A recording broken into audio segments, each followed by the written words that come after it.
most challenging part is people and the most rewarding part is people, right? I have had situations where I had to cry because people were giving up and I did not want them to give up because I could see how close they were. The first algorithm that I wrote, 60% of it, 70% of it was copied. It was somebody else's code that I made work for me. And the only question I had was, why do their startups work out? Why is their success rate so high? Everything that you see at Park is a mixture of what I learned at Google and Stanford, and we are replicating the whole thing. Ever wondered why America is the epicenter of so many successful startups? Take the likes of Facebook, Microsoft, Google, Apple, the list goes on. Many of these tech giants were conceived by student entrepreneurs in their college dorm rooms and now have evolved into billion and trillion dollar companies.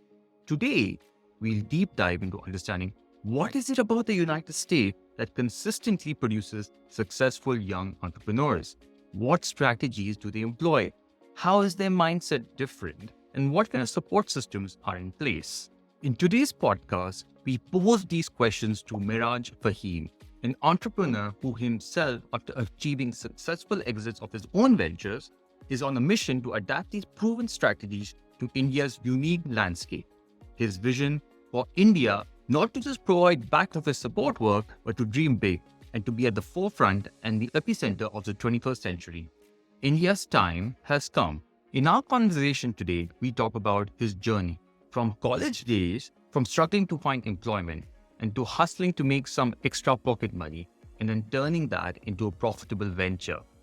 Number 2, starting India's first coding bootcamp and how the same philosophy can revolutionize the education industry.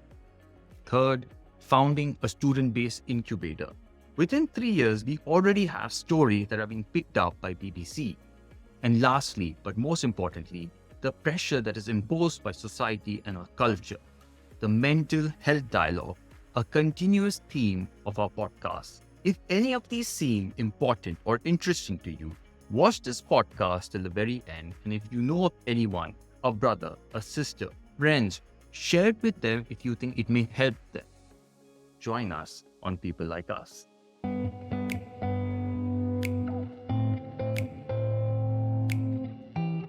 So I was going through your Instagram, and over there is a list of founding companies, right? One is Code for India, EdVenture Park, Trillion Adventures, Hacking School. Yes. So just tell us a little bit about what each one actually is and the mission behind it. Sure. So all of this started when I was still in college. As a student, away from home, I had a lot of time at hand and I was pretty clear. It was pretty clear to me that, job मेरे से होने वाली है नहीं. And to be very honest, it wasn't about, job मेरे से होने वाली है नहीं. It was more about मेरे को कोई job देने वाला है नहीं. So they were like campus placements and a lot of people were placed, but a lot of them were not, right? And they had no clue what they were going to do and everybody aimed for campus placement. So that was the, benchmark and you have to do it. And so was mine. But then it turned out mine was the second batch of biotech engineers in my university, and no company was interested in hiring biotech engineers. So that's when I thought I have to do something of my own. And that's when I started looking for opportunities online, like any other, 19, 20-year-old. I started looking for easy ways to make pocket money online, work from home jobs and stuff. So you name a scam and I probably was into it, right? So I experienced literally everything by the time I was 20. And that's when my entrepreneurial journey actually started then. My first so-called startup, it was just an algorithm that automatically executed FX trade, foreign exchange trades. Okay. So the challenge was I used to execute trades, but then that internet cafe would shut at 9 p.m. sharp. And my trades would go overnight and they most of the times ended up in losses. So I thought, that's when I thought if there was something that would automatically close my trade whenever it was in profit, right? Anything plus, close it. Just give me, whatever gain it is. I started looking at stuff and that's when I realized there was nothing. I figured out I could write an algorithm that would, do that for me. Started learning, teaching myself how to code a little bit.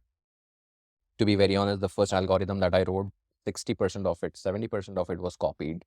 It was somebody else's code that I made work for me. But the good part was it worked. It did its job, right? And I was again very happy and excited about it. I shared it with, a lot of, so traders have this, very strong, closely knit community. Yeah. So I put it on, a couple of forums that I was a part of, and it took off from there. People were paying me for it. And sooner I realized I was making more money from the subscription of it than trading itself. So I focused on that. So that was my first product. Got it. 11, one of our clients, an Australia-based trading group, they offered me to buy the source code. They gave me an amount that I could not say no to. And that was my first exit. You tell us the amount? Not really. And to be very honest, FX trading was not legal in India back then. It's not even legal in India right now. Yeah. So for a 22-year-old, that was a lot of money back in 2011, 12. But when that money was like gone, I realized it wasn't so much. And that's the biggest regret of my life. Okay. Now that company is about the $2.53 billion company. Wow. Nice. So that's how you got into coding and you realized the potential Correct. in that arena. That was my first. And that led to that gave birth to Money Messenger. So Money Messenger was my second startup, and this was heavily inspired by the biggies like the Bloomberg and Thomson Reuters. But when I was building Money Messenger and we raised funding and all that, I was hiring rapidly. And that's when I realized the challenge of finding the right talent. Building a team is the most difficult part of building any company. We went to a lot of colleges, training institutions, and all of that. And that's when I realized I was not getting the kind of people I wanted to work with. I looked at Silicon Valley way of doing it, and I then stumbled upon the idea of a coding bootcamp. I looked for coding bootcamps in India, couldn't find any, and that was my eureka moment. I was like, I want to do it. That gave birth to the Hacking School, which became India's first coding bootcamp, 2013. We sold the Hacking School in 2019 to iCollege Australia. That exit is public. You can know what we sold the company for. So tell us, make it easier for the viewers. I would want them to, research, go Okay. good for my SEO. Just tell us, what was the hacking school about? Is it basically, is it an institute that is basically teaching people how to code? So the Hacking School is not a training institute, right? It's a coding bootcamp, and coding bootcamps by DNA are very different from a typical training institute, right? At a coding bootcamp, what we try to do is replicate the a product development company's style of working. Okay. Right? So how you work in a very large product company, right? The likes of Facebook or Microsoft or Google, right? So we emulate that kind of an environment, that kind of learning process and methodologies. So we do not work with PPTs, right? Usually, if you go look at any training institute, the classes are delivered on a presentation, right?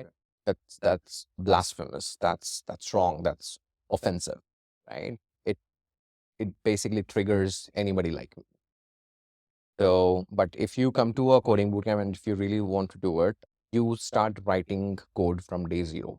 So that's how you start. But eventually, by the end of the bootcamp, what you essentially end up learning is the art of learning new things, right? The most temporary thing right now to this date is technology, right? It's growing and evolving so fast that what was relevant yesterday is not relevant today, Right. right? So you cannot keep going back to a coding bootcamp to learn new things.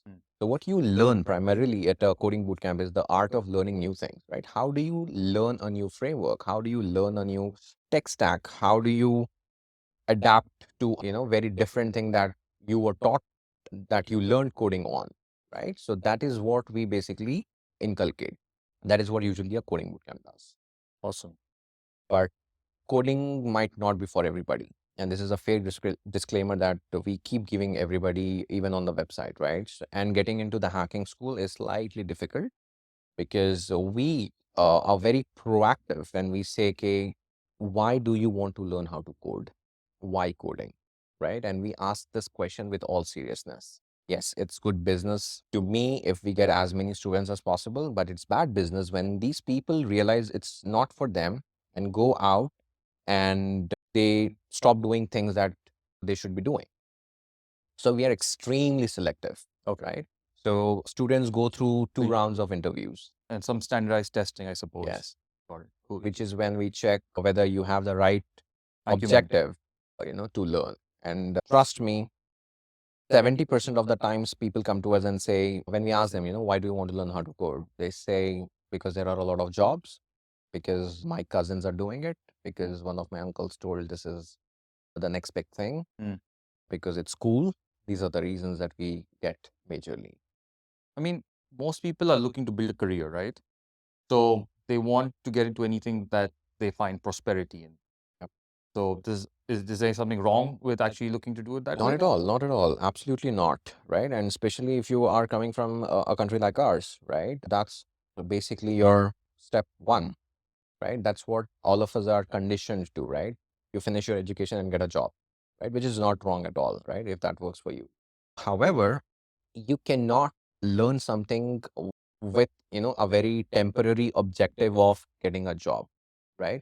That's the easiest thing that can happen if you do it right, right? So when you learn how to build, I have always been saying this, power of coding is the most supreme power of all, right? Imagine your ability to convert an idea into a product that can become a business, that can create thousands of jobs, that can move the economic needle of the country, right? And this is possible with just a few lines of code, right? And we have so many examples. WhatsApp, Facebook, these all were just lines of code one day. And now, if you have internet on your phone, then you have these apps, right? So we are talking about that kind of an impact. But it cannot happen if you are just doing it because you want to crack a random interview and get a job, right? That can be a good byproduct, right?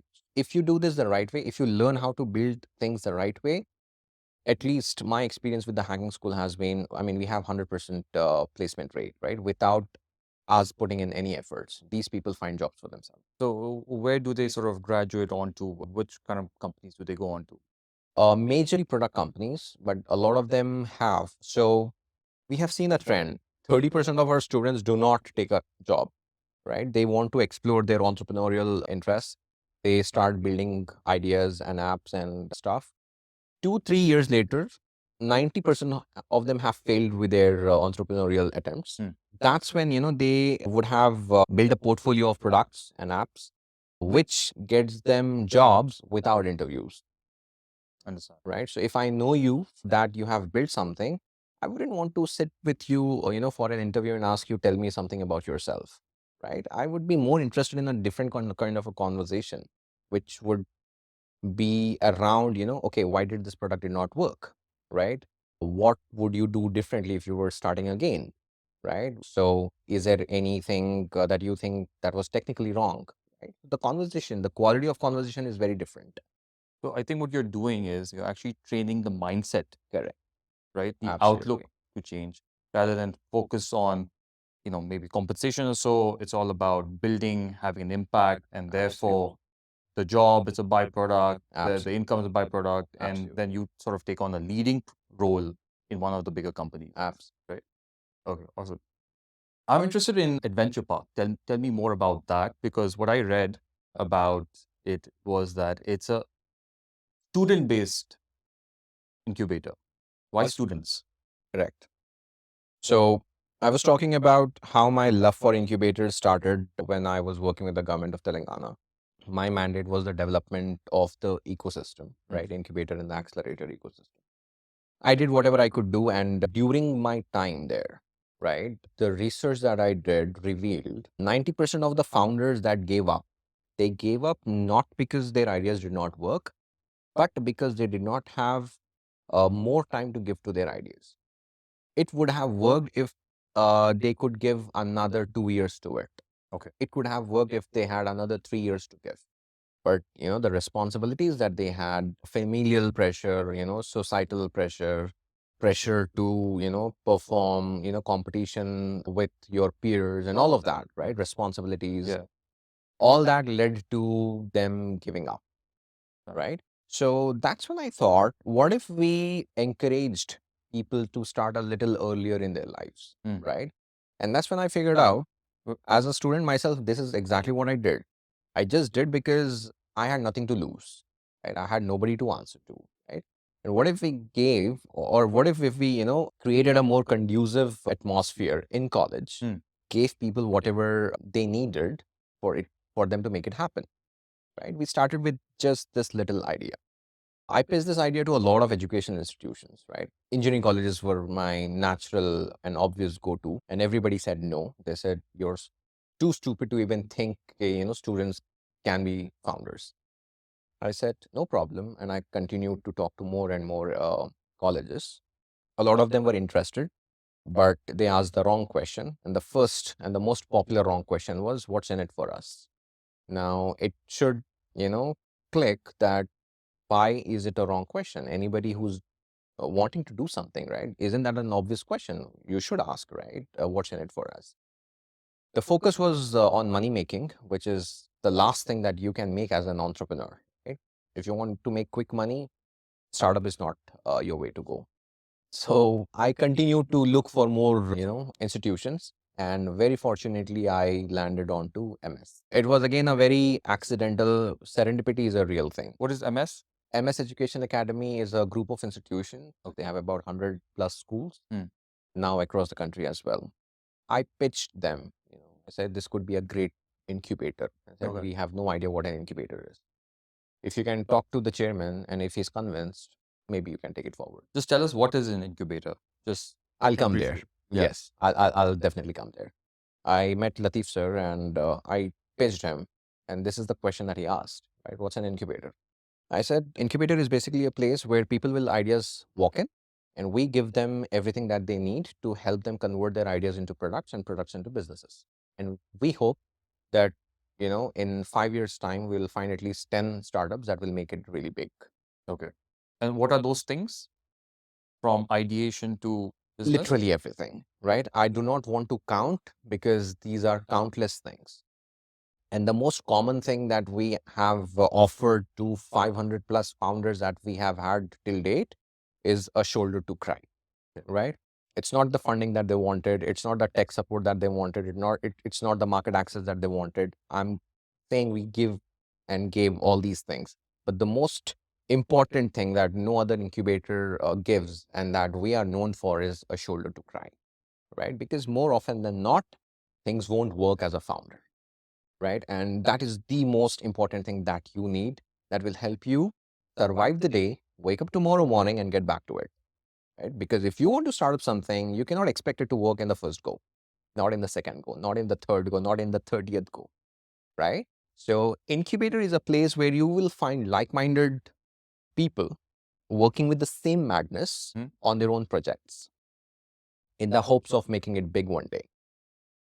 Rubbing off on each other, Exactly. learning through the process. Exactly. Okay. Now, that's very interesting because let's talk about the shoulder to cry on part. What are the problems? I would imagine there would be tons. What are the problems that these people would be having? Because given, India's social and cultural environment, they could be quite a bit. Even as students, you will have a lot of people, including parents, saying a lot of things because we are a very risk averse nation, right? So how do you tackle that? How do you deal with that? That's the answer. The first and the most important and the difficult problem is parents, right? And I keep saying this, मेरे और मेरे startups की success के बीच में parents, right? All I want from parents is let your kids do what they want to do. You are free and welcome to come to our office and check everything out. We're never going to stop you from doing that. But please let them do whatever they want to do. In fact, I tell them, right? I believe in your kid more than you believe in your own kid. And I have had this conversation with a lot of parents, and they were like, "Are you idiot?" They told this to me, right? Are you idiot? You really think he can do it? You really think she's made for it? She can't find a job for herself or himself. And you think they'll make a company, they'll, give jobs and do that. And I tell them, yes, I believe. And here's the proof of work, right? And if they are at it for, this time, until this time, and they're not giving up, they will make it big, God willing. And I tell them, I believe in your kid more than you believe in your kid, right? So much so that we have invested in, these student founders right when they are in college. This is that period of time when people are not convinced to give them a job on a monthly basis, right? So you are supposed to be proving yourself, doing free work for 3 to 6 months, probation, right? And that's when you will get a permanent job for whatever salary, right? And it is then I'm telling you, okay, I am not doing all of that. I will be investing in your ideas. And we very specifically work with idea stage founders. There's another reason, to it, because we want to be part of your product, ideation life cycle as well. We want to sit with you and ideate with you, right? We want to validate the idea with you. And that's why student focus, right? So I get to work with clean slates. I do not have to go through the process of unlearning, right? I do not have to make them unlearn anything. And this is my personal pain point. This is my personal challenge and limitation. I cannot work with experienced people, right? There's too much to erase. There's a lot of conversations around, this is the right word, that is the right way. I'm just saying it slows down the process. Okay. And right now we are in a hurry, right? The sense of urgency is at its peak. And what I'm saying is we need to rush. And that's when you need somebody, you need a team that will listen to you, right? That will believe in you, that is out there to make it happen. They believe, yes, it is doable. That's why student. Being an entrepreneur, starting a business venture, traditionally what happens is one, people do a job, they're fully qualified, they get all the experience under their belt, and that is generally when they're recommended to try something out because you've got a lot of experience under your belt. I know they are in the US especially, this sort of programs encouraged, like Peter Thiel, for example, has this $100,000 fellowship. He gives it out to students who are saying, listen, if you want to drop out and you want to try something else. Not if you want to drop out. Drop out and I'll give you this. Right. Encouraging people to drop out. Yeah. So, I mean, there might be some people who for sure would require something like this and that will enable them. But for some people, it might just be a false promise as well. Absolutely. There could be some people who are really not made for it, who are not cut out for it, and they could be under a false pretense. Absolutely. Two things, and very well said, but two very important things. The experience that you gain from working in a company, right? It is absolutely irrelevant. With all due respect, that experience of yours, when you want to come and start something of your own, I'm sorry to say, but that experience means nothing, right? When you start working on an idea, right, you get to work on things that you have no clue about. Even after you spend, let's say you have spent 20 years working in an industry, you became the VP or SVP or whatever you became, right? And then you start up. Entrepreneurship punches you in the face and gets you back to the whiteboard and starts you from A, B, C, D, E. Okay. So that experience is absolutely irrelevant. You might have gained, a few soft skills and a few hard skills that might speed up the process a little bit. But like I said, with all due respect, that experience means nothing. And this is also where mentors come into picture, right? I have to do the tough job of saying no to, a lot of these very experienced people who come and say, okay, hey, I've worked, so many years in that industry and tell me if I want to mentor some of your startups. I can't tell no to them, right? I cannot tell them, I'm sorry, sir, but you do not have the experience of actually going to a customer, pitching him your product as a tech guy. You're learning how to do sales, right? And how do you take a no and convert that into a maybe and convert that into a yes? I'm sorry, but you did not do that. And if you haven't done it, you have not earned the right to mentor. Got it. That was point number one. Point number two, the likes of Peter Thiel, right?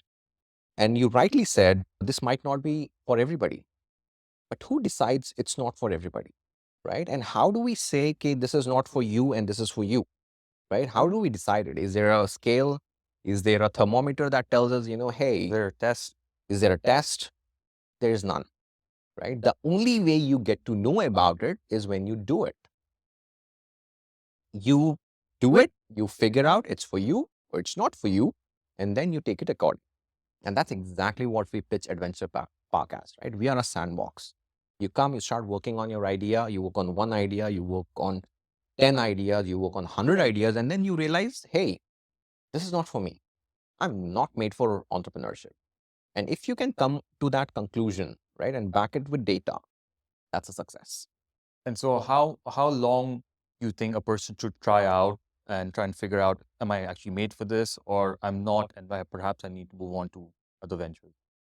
It's like falling in love, right? So when you are in a relationship, most of the times okay, it's going to work out, or it's not going to work out, right? And you cannot cheat yourself, right? So there is time when you actually know, okay, this is not for me, right? And there is no set time frame. However, what we have seen, in my experience working with 500 odd entrepreneurs at EdVenture Park, is 6 to 9 months is the time frame when you actually, take that litmus test and it starts turning red or blue. Okay. Right? 4 month is the duration of our pre-incubation program.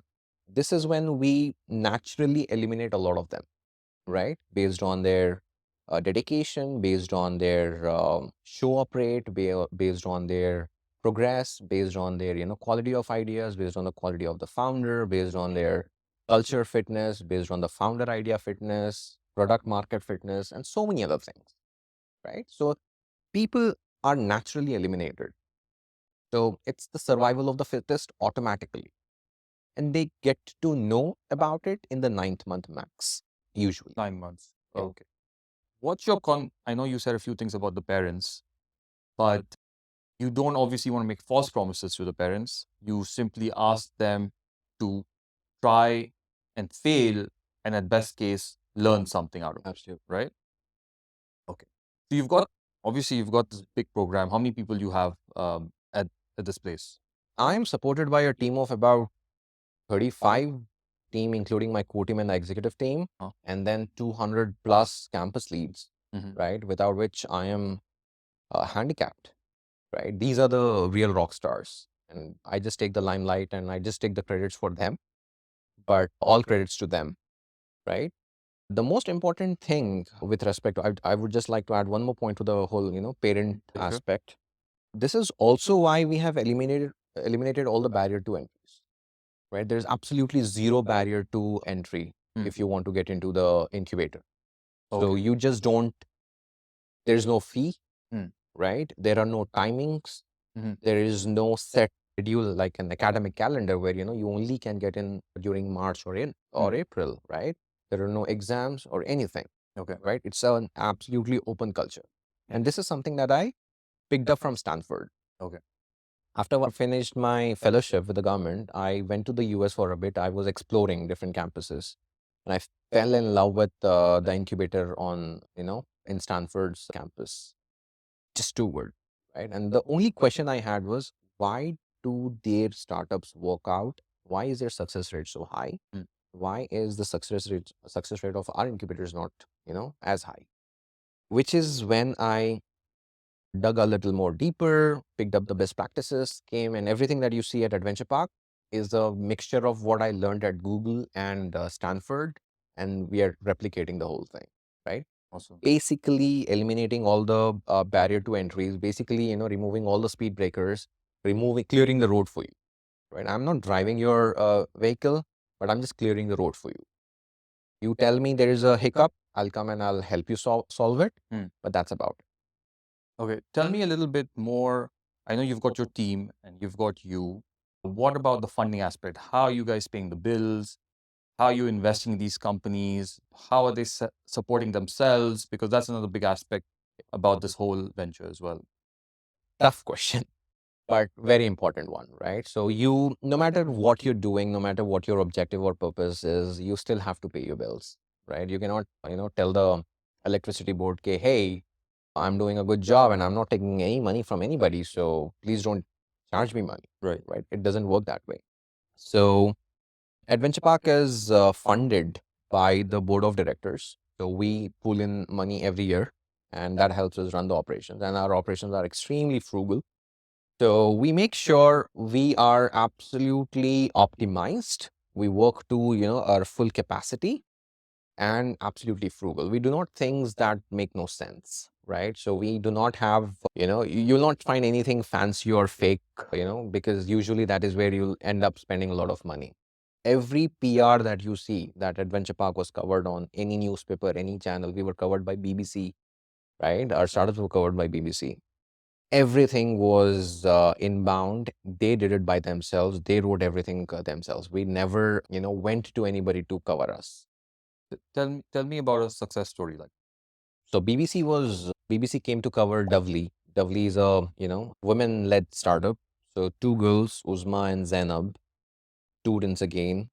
They came up with this idea of Dovely, women-led bike ride services that compete with your Rapido and stuff, right?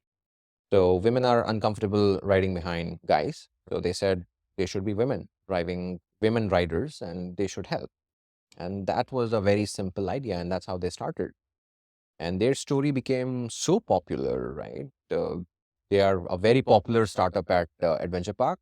Their story was covered by BBC. In fact, they represented India in global on a global scale, actually. So there was this competition happening in Turkey where startups from across the world participated.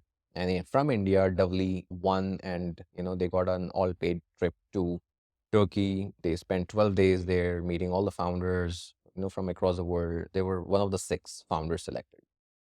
Happened last year. Awesome. So yeah. So let me just zoom out a little bit, right? There was a recent report that was put out by Goldman Sachs. Maybe you've heard of it. They said India's economy by 2075, a bit while away, will become the second largest economy in the world. It'll overtake US and will be around $53 trillion or so. Okay. Right now we're at 3.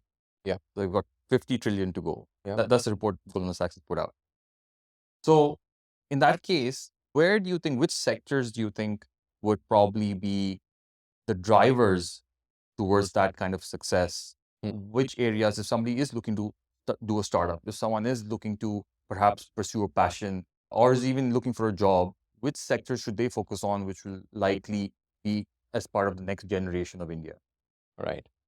I, by policy, try and keep myself away from guidances. I don't, issue any guidance or, advice, but this is something really interesting and I follow this, very closely.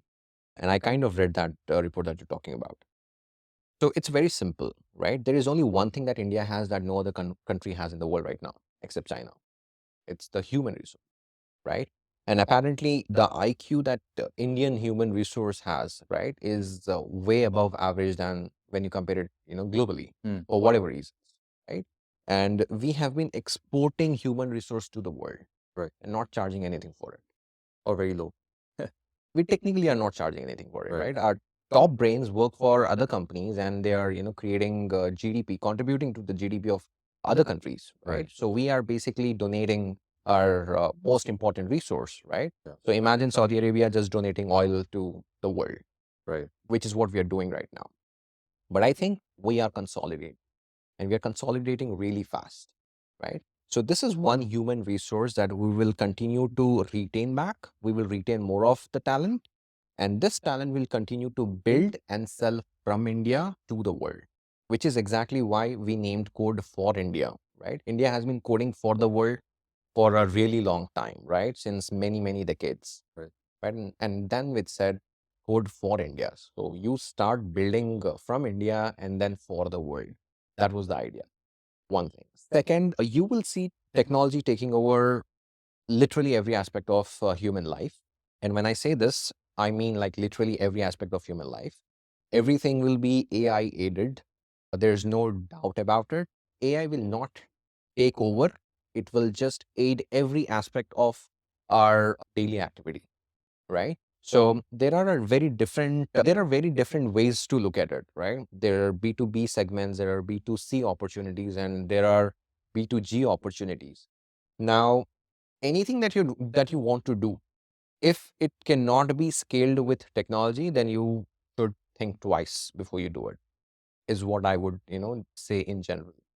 Second, if you cannot add a layer of AI to it and further automate it to optimize and scale, then you should think twice before you get into it, right? This is in general. Yeah. Now, this holds true for any industry.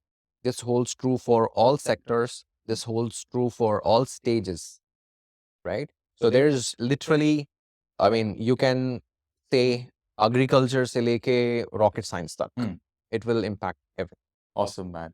Great. So we'll actually switch over to a lighter note now, and I will do a quick fire round. Okay. I think we've covered quite the full arc there. And if you get all of them, and there's a little prize for you at the end of it, Wow. Okay. right? Just to say thank you. That's some and- motivation. Okay. One book every young entrepreneur should read. Founders at Work Founders at Work. by Okay. Jessica Livingston. Take a note of that. Can I just add one more bit to it? Yeah, sure. Jessica Livingston is the co-founder of Y Combinator, which is world's first incubator, which EdVenture Park is heavily inspired by. Okay. Take note of that. A tech tool or app you can't live without, WhatsApp. but you don't respond much on there. Yeah, guilty. One piece of advice you wish you had received when you were starting out. It's okay to fail. Your biggest inspiration in the world of entrepreneurship.